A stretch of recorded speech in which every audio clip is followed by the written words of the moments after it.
So earlier I was talking about discipline and how that message keeps popping up for me, particularly with the one card that I've been drawing. The other side that I didn't touch on about the card was it talked about how when motivation fails you, discipline will be the thing that gets you through, right? Yeah, not been real good about that in my lifetime, so I'm not going to deny that. um, yeah, I think the most disciplined I've been in my lifetime has been on the skating endeavor and mostly the skating by myself part. And I have been kind of lax over the last, um, 2 months at least. Basically, when my grandfather complicated things with his breaking himself and ending up now at 9 weeks out of his house. um, well, I guess as of Wednesday it'll be 9 weeks. But yeah, like that whole thing just complicated everything. So now picking up on other, I guess, chores that I didn't have to do previously, and then finding myself just kind of drained when I got around to thinking about skating. So that's been one of those things. Like, I skated last weekend,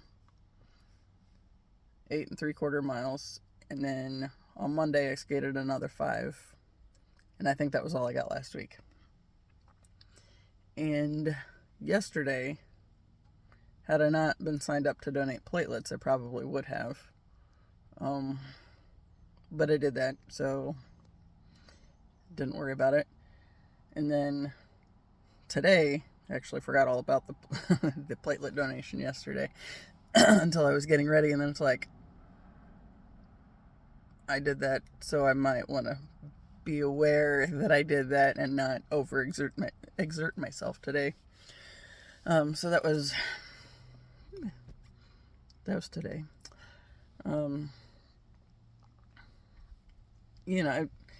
The platelet thing was kind of weird because yesterday I mentioned that it was only the second time I'd gone on a weekend, and it was like really busy and really kind of chaotic. And I felt scattered while I was there, but especially even after I left. It's like, it was just off.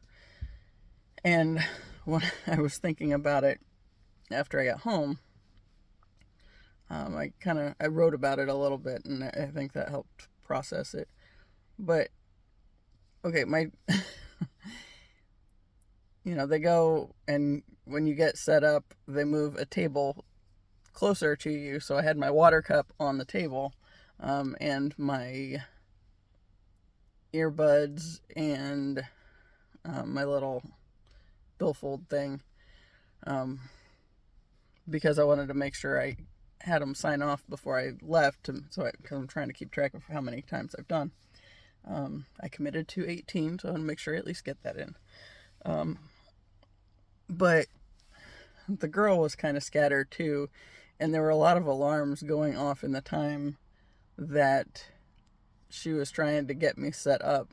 And, at one point, the other people that were helping her down at that end I don't know if they went to the bathroom or just went to do something else, but they weren't there. And so she had to go check on a couple other people while she was trying to get me set up. So that was kind of chaotic, but then she finally got back to me and, got me set up. And okay, one of the things when you're donating platelets, they have heated blankets, which are very lovely. And so I did request, or she asked me if I wanted one of those, and I said yeah. And she got sidetracked with an alarm and then came back, and then was like, oh, you said you wanted a blanket. And then she went and got it.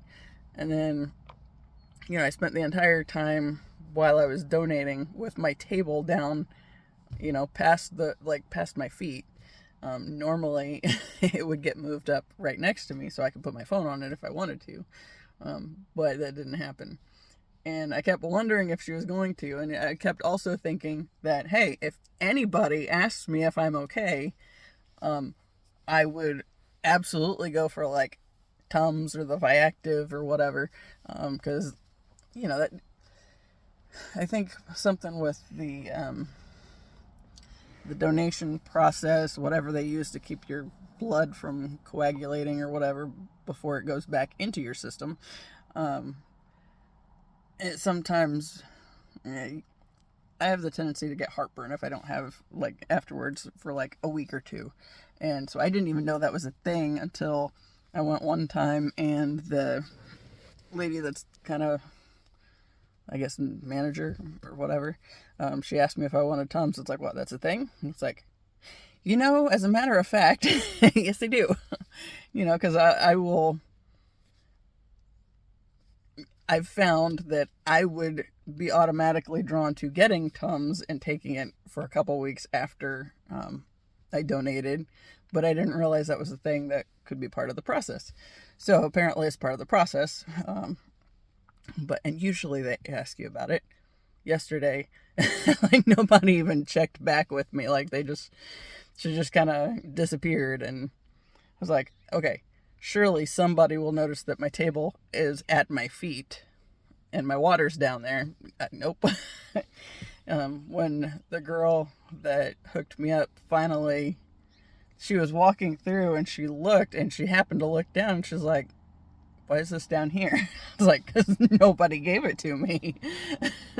And yes, I could have said something, but as chaotic as it was kind of more trouble than it was worth. So I was like, I'll just deal, I guess. But yes, it was nice when she gave me wild water.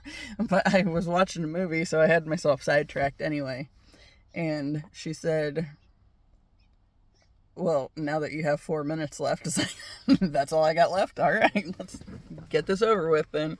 And I wasn't feeling fabulous. It was like I felt like I had a headache, like right in behind my eye. And, when I was starting to skate, I was kind of doing that again. It's like almost sinusy feeling. And, the weather's changing, so it could be partly sinusy. But yeah, that was the whole thing, and I don't remember why I went down that route now. Yeah. Oh yeah, the skating stuff, motivation.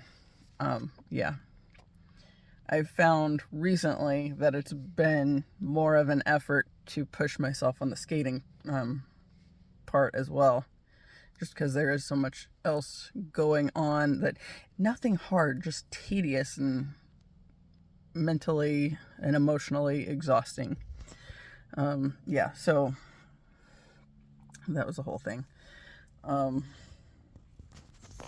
so I'm skating over here today, and I'm thinking about this whole discipline thing and the motivation and all that stuff. It's like, I was remembering when, I started roller derby in 2022, and the first new skater workshop I went to, it really occurred to me, it's like, I quit in my head far before my body has ever quit on me. Like, the body quitting has not been a problem because I haven't allowed myself the chance.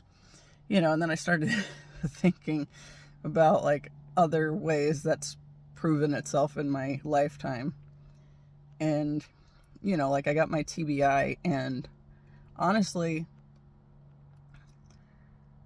if I had a better support system at the time, I might have allowed myself to do some of the healing work to be able to, like, stay in and finish out my contract with the Guard. But, like, the first thing that happened was, my ex and my grandma were basically convinced that you can't actually do any damage if you don't hit your head. Well, you can.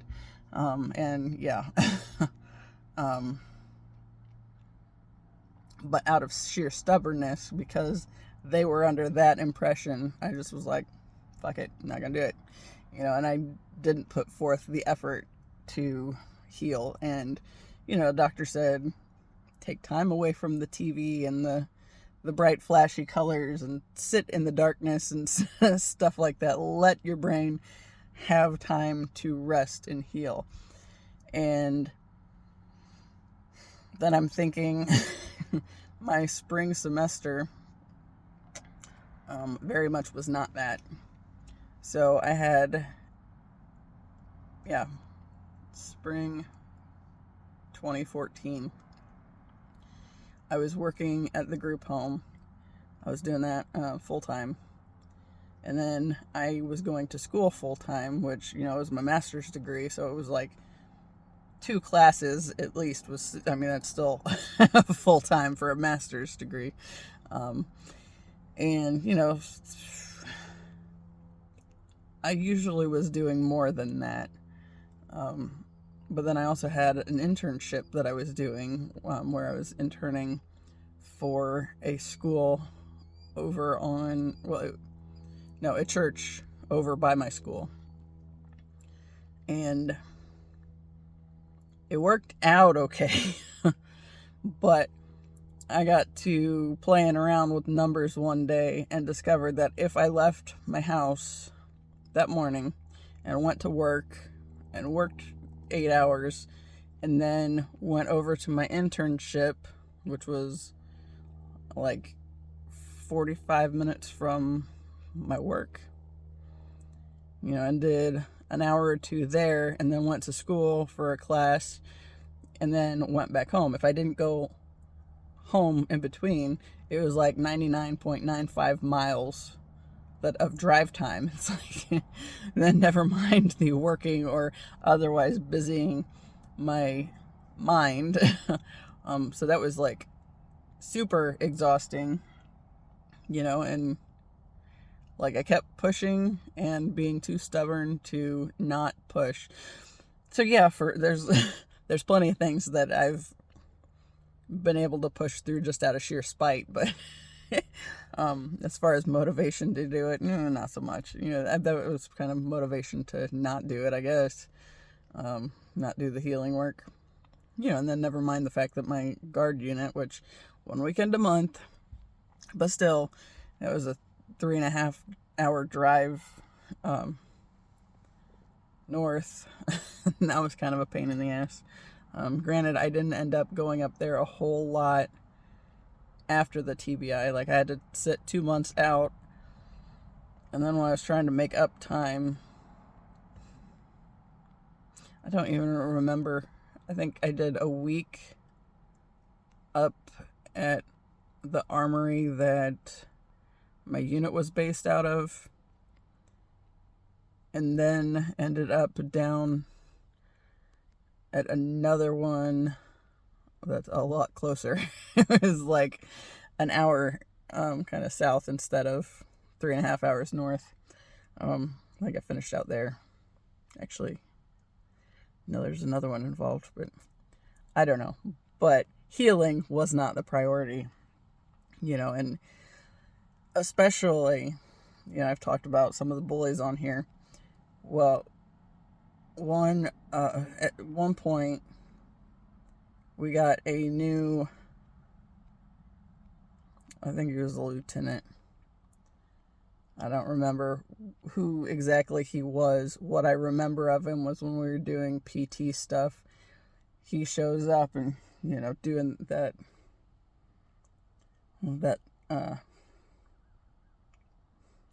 pushy team lead thing, I guess.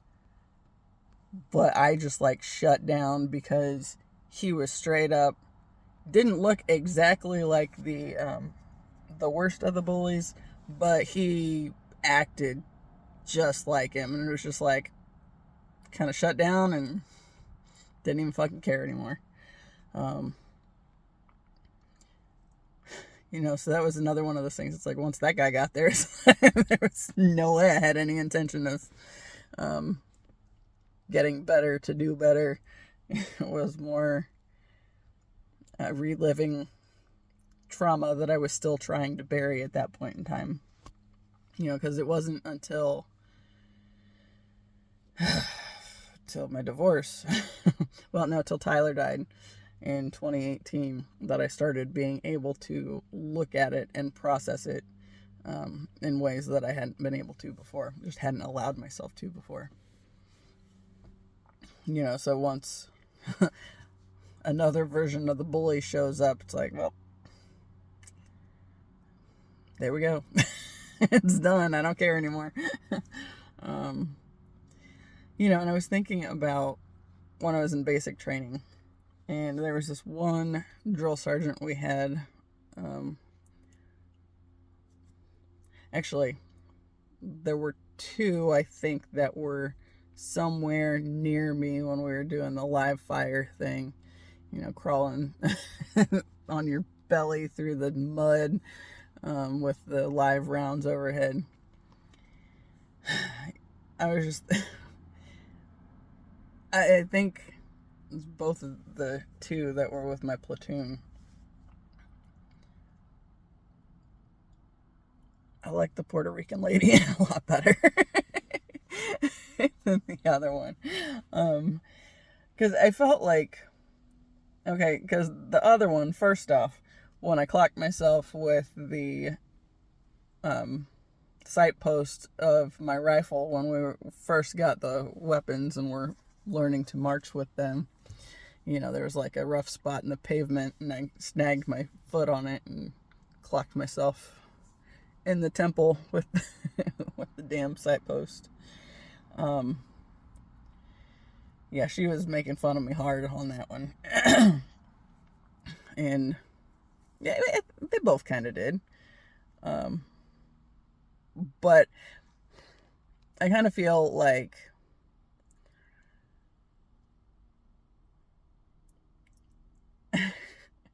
okay, the older females in the group got focused on a little bit more, at least by the female drill sergeants and whatnot. And I think part of it, there's that, as you gain life experience and get jaded, I guess, in a lot of ways, because there's a lot of that with being female and this fucking society kind of bullshit. So there's a certain amount of jadedness that I think they saw and focused on with us, but then at the same time,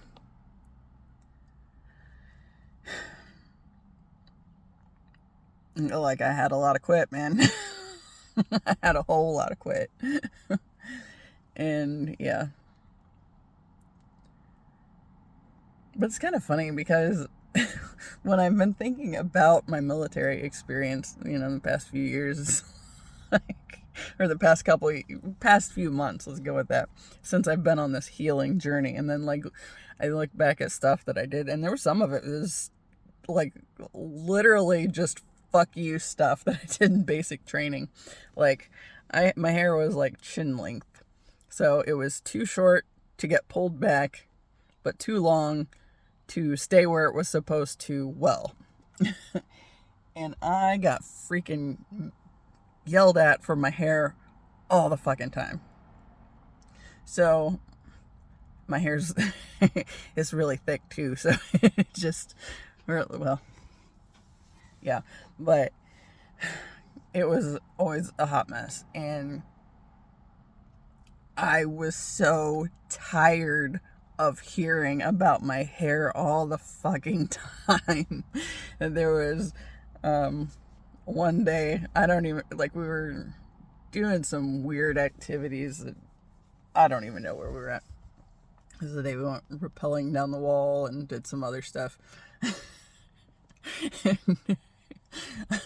Since they wanted me to put my hair up, I had this little shitty ponytail that not even all of my hair would go into it. And I was just like, fuck it, I'm just gonna do it because who cares? And they were so busy making fun of me, and it's like, it, it helped me because it felt like it wasn't as basically it was kind of, if you're gonna make fun of me anyway, let me help you out and give you something to make fun of me for, and in like a legitimate fuck you. I don't give a shit anymore, and it was kind of at that kind of place. Got weird light coming in through this window now. But yeah, and I didn't get in trouble for it. I just got made fun of like by everybody. And it's like, well, at least it was for something that I actually did rather than like everything that just wasn't right. Because it's like that, it felt like it was pretty much my life was just getting made fun of for not being right. It's like, oh, well, I mean, let me embrace this wrongness. So if I did it that way and with an intentional fuck you, it, I guess, was received different. Or maybe caught them so off guard that I would do something so ridiculous that they didn't know what to say. I don't know. I don't know what the logic was on that one. But it worked for me, so hey. Yeah. What else? Oh, and the live fire thing. I had this really strong inclination. Okay, we're crawling through the mud on our bellies, and I can't see where I'm going. Like, I have my iPro, so I got like, I don't even know how to explain them, but it was like lenses and lenses. And it was like, I was all steamed up and couldn't see anything, and was about ready to have a meltdown because I couldn't see anything. Honestly,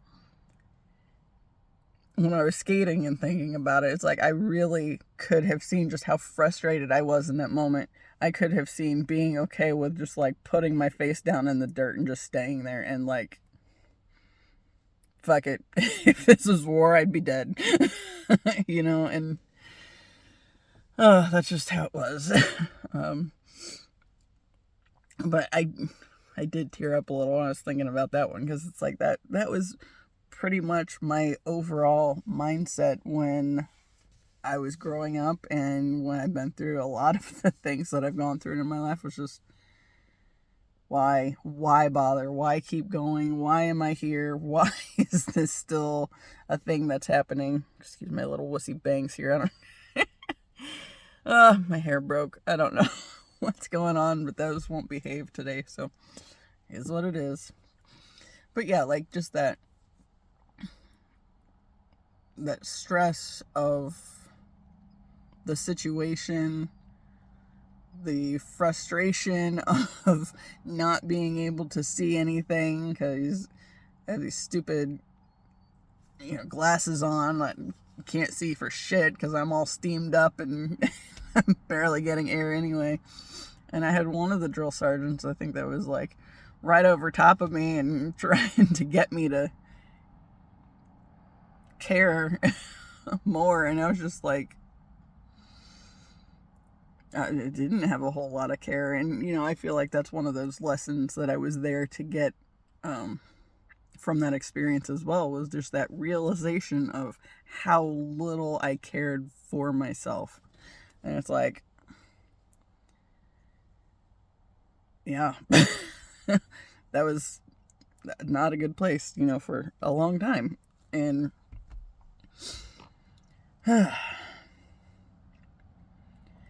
I remember the Puerto Rican drill sergeant. She scared the shit out of me, to be honest. I think I've talked about her before. But we had this world weapons class or something we did out in the field one day. And she pulls all the females aside so we can have this conversation. And she's telling us that, the men are not going to... How was it? She even said it. Basically, you're going to have to prove yourself over and over and over again in the military, and, you know, you're going to have to fight your way through it. It's like, well, there's a lot of things. Actually, I don't know that there were a lot of things that I would have fought for then, you know, but I have a lot more fight than I used to now, you know, but it's still one of those things like where I know I'm supposed to be doing this whole YouTube thing right now because I gotta clear the stuff out of my system, because talk therapy is how things come together for me and how I understand things for myself better. But yeah, there's that whole thing just, yeah. And like, I know there's a lot that I want to talk about on that end still, but not right this second. But you know, just with, I think the way that the systems of the world are currently, and how literally all the systems of the world are set up for the failure of the masses. You know, like I've said time and again, you know, government and religion are fuck buddies, and, you know, they got their hands in each other's pants and will do anything to fuck over the rest of us. But, you know, so many people don't realize that it's literally just the systems in place fucking us. You know, and keeping us so blind to the fact that that's what it is. You know, okay, like that whole bit about united we stand, divided we fall. And yet, they keep us so completely divided that we're not meant to succeed in any way. You know, because there is a whole lot of truth to that statement. But that statement, you know, it starts within our individual selves. Like, we have to do the healing work to unify the two aspects of ourself before we are able to be a whole person and have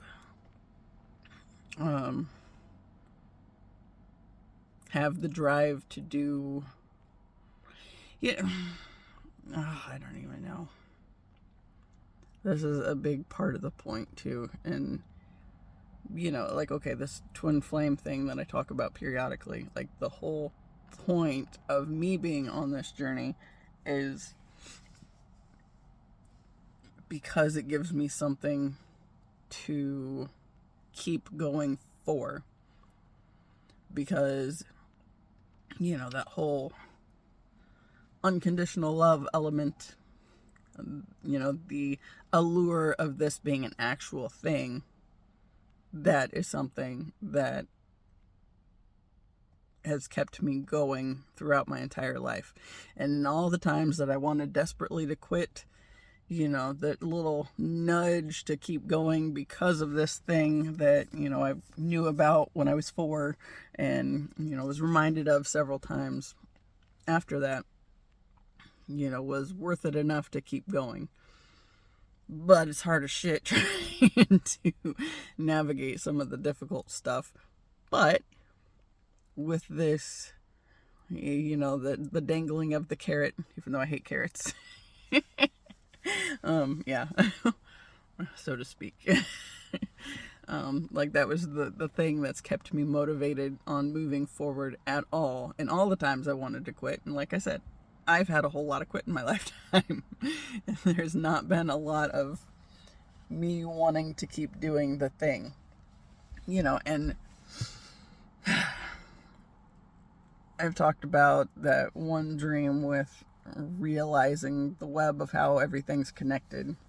I don't think I quite worded it as that, but it was the space that I've been able to go into and realize that, like, okay, I connected with my twin soul on that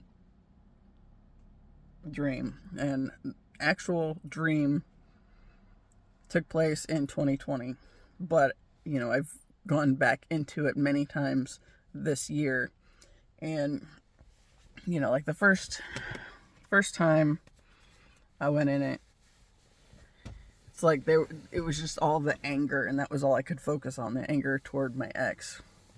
And then the next time I went, and like, okay, so this guy is behind, okay, my ex and I were sitting on a couch, and my twin soul, if you will, was on the stool behind the couch, with 3 other guys that he's connected with. And they're sitting on stools and kind of looking in front of the couch, and it's like there's a TV screen or something that they're watching, and it's like this really sad kind of atmosphere, and it feels almost like a funeral home. At another level, it was kind of like a frat house kind of a thing, and what are all these dudes doing around here? But I mean, no crazy shit or whatever. It was just, when I was approaching this building, it's like, what is this? kind of a thing. But then I end up sitting on this couch, and my ex is there, and I just am so aware of this like overwhelming anger that I had directed to him. The next time I was able, like, that was the actual dream. Next time I went into it, it's like this guy was sitting on the stool at the end of the couch, and he was talking to me, and he was talking really softly, but the idea was, if you need my help, let me know. And so, I said I felt like I needed to do this on my own.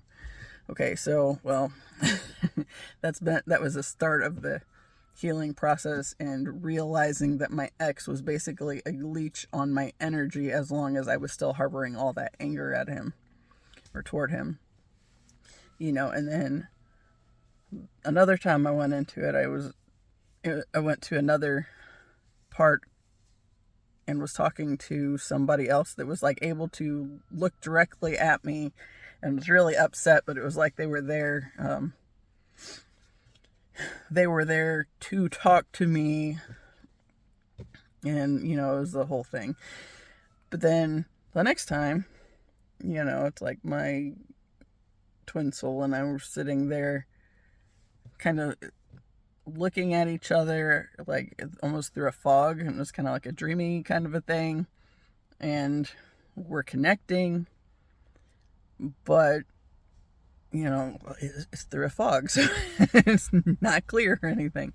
And then the last time, like, I went into it, it was like the fog had cleared, and like he was like completely just locked in on me, and it was like he could see all the way through me, and it's like, woof. It was just like this wave of energy, and it was very intense. But that dream made me realize that while in the physical, I think he got all the physical grounded aspects. I got none of those.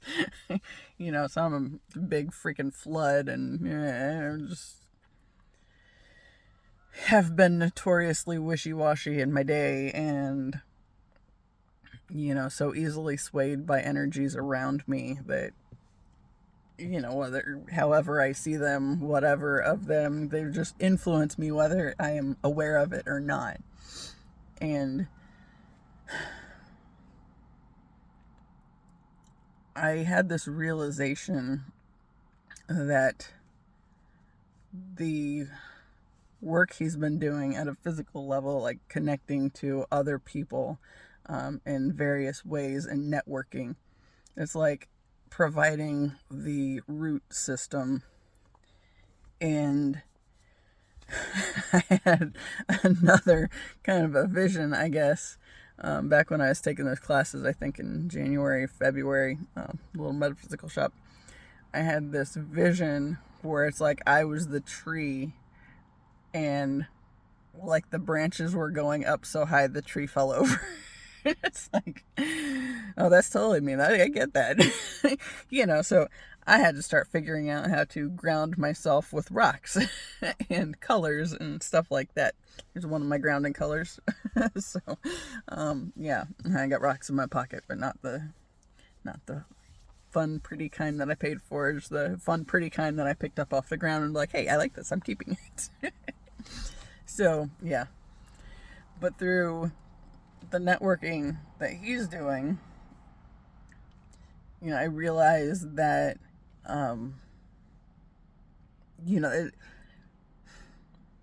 there's a whole bunch of birds flying over right now. I don't even know what kind they are.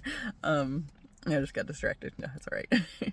So, yeah, so he's doing this networking, and they're like all the people that he's connected with, they're essentially working on the root system and going deep enough into the earth with gaining ground, if you will, because this whole system that's in place in this world, the matrix, if you will, that we exist in, is very much not wanting to let go of the hold that it has, and the more that we do the healing work and you realize the connectedness of everything that is, the less hold the matrix has, if you will. And I started realizing that since I'm always connected to him, because that whole one soul and two bodies thing, the mirror souls, if he's doing the networking at this grounded level, but I still have to unite my masculine and feminine aspects within myself before I'm able to have that drive and that discipline to keep going and to not just quit because things got hard or because it was dark and scary and I didn't want to. So that's kind of been the big thing, I think. But yeah.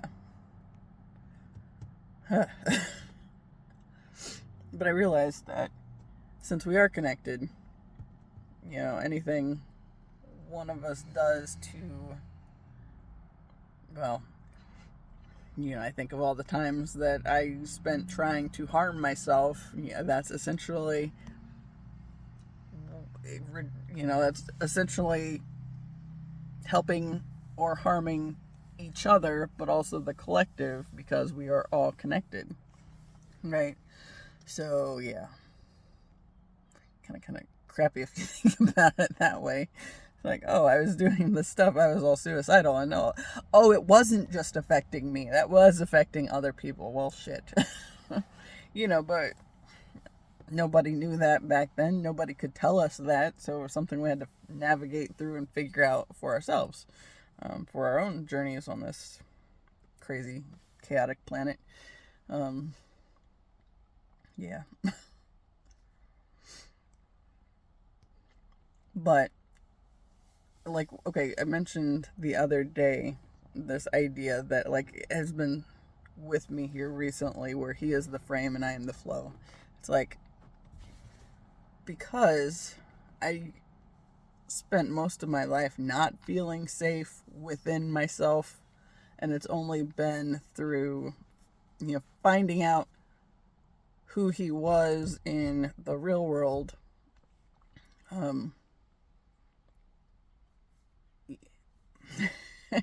and that's been kind of weird too, because we kind of collided on social media, and it's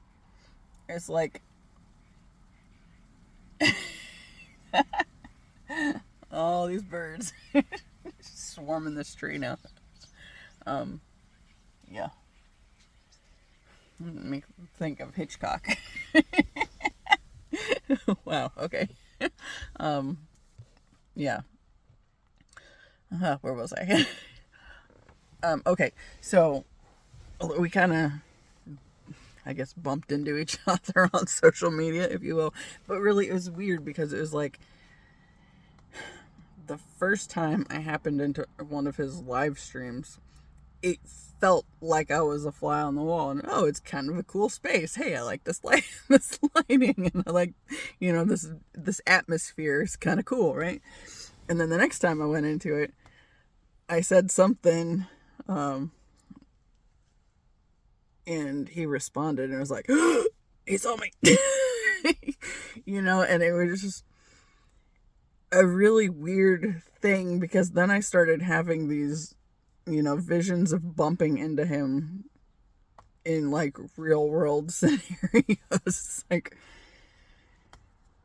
what is this all about? It's like suddenly, my thoughts are getting hijacked by this person that I just happened to find because, the universe told me to go get on Instagram. I felt really strongly that I was supposed to get on Instagram, and then I did get on Instagram, and so what do I do on Instagram? So I just started following people and trying to figure it out. And then I go into this live stream. It's like, oh, that was a whole thing.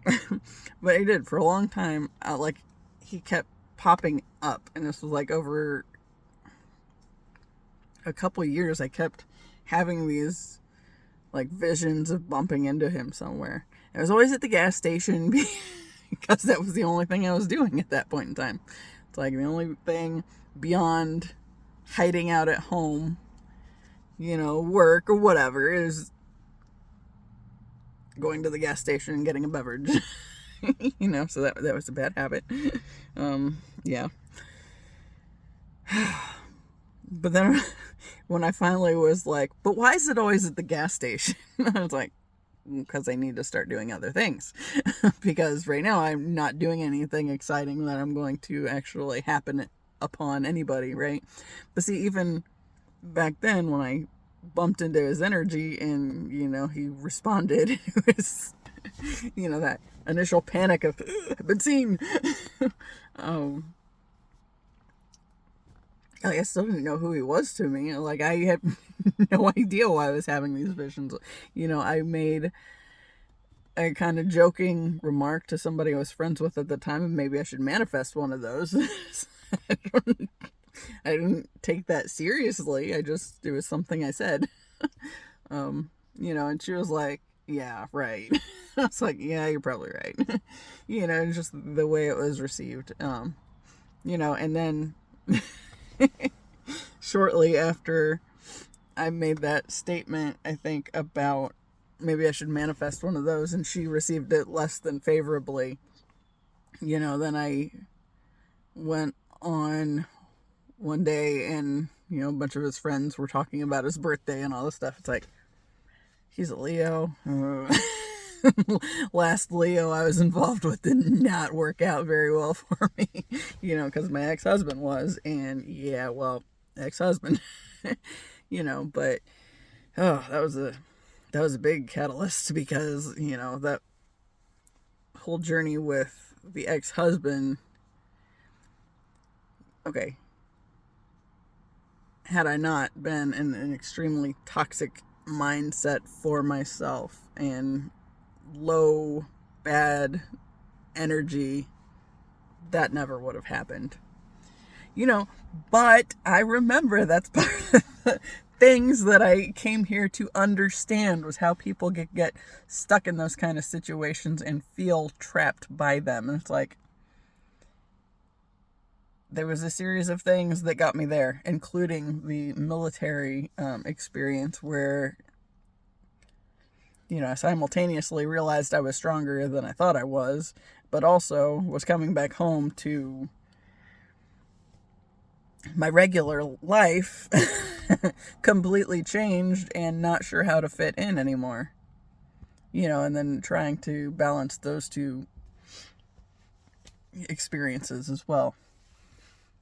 But yeah, it took my X to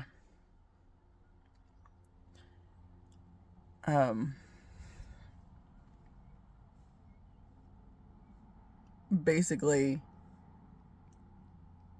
treat me like garbage for long enough that I had to find myself and realize that what I was allowing was not acceptable and that I needed to change that. And then I can honestly say where I am now is stronger than I've ever been. But, still kind of, still work to be done, of course. But, I mean, I think that's just life. If there was ever a time we didn't have to work at something, then I feel like having to do the work, is a critical key point in doing the work, getting it out there, because okay, this healing journey sucks. I could say that. I feel like I've expressed that pretty well in my videos. This journey has not been fun, has not been easy. I've cried a whole lot. And, it seems like it's never ending. And see, that's where I feel like religion especially fucks us over, because, the one that I came out of, it's all about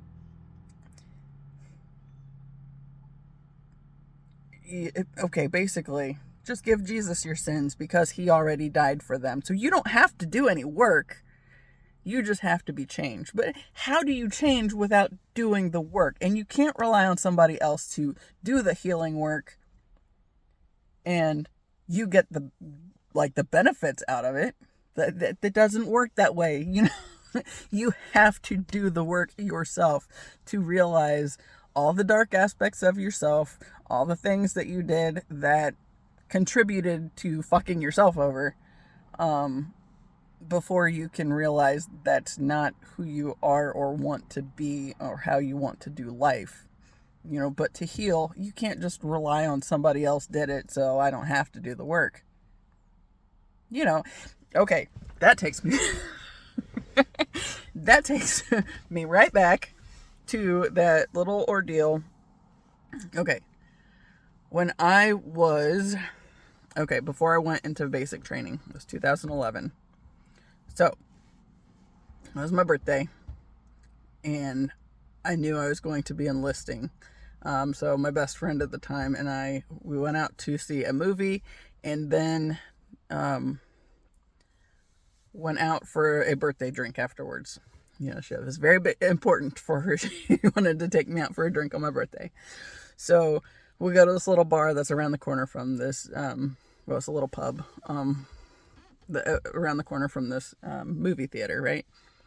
And while we're there, now there was a girl from Bloomington that year, I think just a couple months prior to my birthday. I think she disappeared in May, and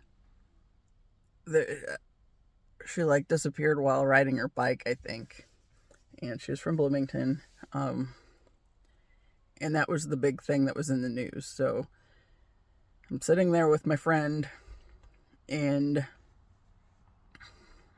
this is on some of the TVs or whatever, but it was late. We weren't really paying attention to those kind of things, right? So we're just there drinking and talking, and wanted a single drink because even then I was lightweight, not near as much as I am now because of the whole TBI thing, because that was a couple years beforehand, but I was not trying to drive drunk or anything like that. So one drink, except we're on the other side of no I can't even remember the tap. Whatever. Right, so we got the machine sitting next to us. The bartender is coming over, and she pours the drinks out of the thing, right? that thing. And she comes over and puts another one of my drinks in front of me. It's like, what? I didn't want this. And she says, from the guy at the end of the bar. It's like, oh, fuck, one of those situations. I don't know what to do in this situation. I've never had somebody, like, just out of the blue buy me a drink. I didn't want, expect, or even really appreciate the moment. I was like, what do we do? I was like, I didn't want it, but I feel like I'm obligated to go talk to him and thank him or something now. And I guess that was part of my bad thinking, that I was obligated to do anything. But at the time, I felt obligated to. So, reluctantly, I think I finished the drink and then walked over and talked to him. You know, was not trying to, I don't remember all those details, but I was not trying to get drugged or whatever. But we go and talk to this guy. And mind you, like, it's late. I remember that because it was definitely dark when we left. And yet while I'm thinking through it, it also feels like day at some level. And I know it wasn't, because when we walked outside, it was dark. Anyway, weird series of events. So the guy is sitting there, we talked to him, and she says, oh, it's so nice that you got her a drink. It's her birthday. And he's like, oh, I didn't realize that. Happy birthday. How old are you? It's like, 28. And he was like, oh, I wouldn't have guessed that. I would have thought 21. It's like, yeah. Mm-hmm. And then, like, he moves to a focus on this missing girl that's on TV, right? Okay, I don't know that was the immediate next thing, but he did at some point ask for our insight on what we thought about that situation, which was the whole thing. Anyway, but also, I had this little tattoo right here, not the one on my armpit, but the one on my wrist. I had that one. I didn't have a whole lot of them at that time. I think it's just the one on my upper back and the one right here. Actually, it was post-breakup, so I also had this one, and, another one on the back of my neck. But anyway, the one on the wrist. This guy's sitting there, and he says that he is new to the area, conveniently a plastic surgeon, and if I ever want to get rid of that tattoo, I should look him up. It's like, yeah, I paid to put it there. I think I'm going to keep it. But still, weird kind of point of the conversation, right? So then he also brings up this missing girl from Bloomington, which is like an hour and a half south. And it's like, okay, so then he gets up and goes to the bathroom, and me and my friend stayed there, and we're like, I don't like this. But we weren't trying to leave without him coming back, because I didn't feel right about that. And I don't think it was that I didn't feel right about leaving because he was just such a charming guy or anything like that. No, I'm not sure that I had the thought of not wanting him to follow me out in the parking lot and beat me over the head with something. Either way, we thought it was better to wait on him to come back and then be like, okay, well, thanks again, and nice to meet you never. Don't talk to me ever again, kind of a thing. Whatever. It was awkward, but we tried to be friendly enough. And as soon as we walked out the door, I was like, was that not the weirdest thing that ever? It's like, first off, he says he thought I was 21. Secondly, he's talking, that was the other point. He said that he was a Catholic, so he could do whatever he wanted through the week and pray for forgiveness on the weekend, and he was upset. It's like, yeah, I don't think that's quite how that works. But religion does give that sort of idea to a lot of people that I've experienced, and I even lived through a time of feeling like that, but it felt like it was so dissonant to what I knew to be true for me, because like it was everything telling me you don't have to do the work, you just accept that you're this terrible, awful person and Jesus died for your sins, and then you're not a terrible, awful person anymore because you have Jesus. But if you're not doing the work, that kind of leaves it to like, this questionable, like, serial killer type encounter. There was a long time that I was like, should I have reported this? Because what I do know, okay, my psychology classes and all that stuff is very common for serial killers to show up at, like town, I don't know, whatever, like when the head of the police department's talking to people about what's going on and trying to keep everybody calm and blah, blah, blah. But it's really common for the types that do that shit to appear in the crowd somewhere and kind of figure out what anybody knows or doesn't know. But just like hella sketchy. So, yeah, because, okay, the girl that was missing was like 21. And so this guy says he thought I was 21. It's like, okay. Then he also talks about how he's new to the area and he's a plastic surgeon. So if I ever want to get rid of my ink that I got, he could hook me up. It's like, no. We're going to not ever talk again. And then he did talk about her for a little bit. And what do you think about this? It's like, sad. Not trying to have that conversation with a complete stranger. And that, like, she and I walked out and it's just like, that was a whole fucking weird scenario and that I'm not okay with. And yeah, like I said, I did wonder, I wondered if I should have said something after that, but it's like, how can you, like, I don't know who that guy is. I don't know anything about him. I momentarily registered the name that he said he was, but that probably wasn't even his real name if he was any kind of sketchy. But the whole reason that came up was just that idea of I can do whatever I want through the week and pray for forgiveness on the weekend, and I get that is a very prominent attitude for that particular, like the whole, Catholic viewpoint.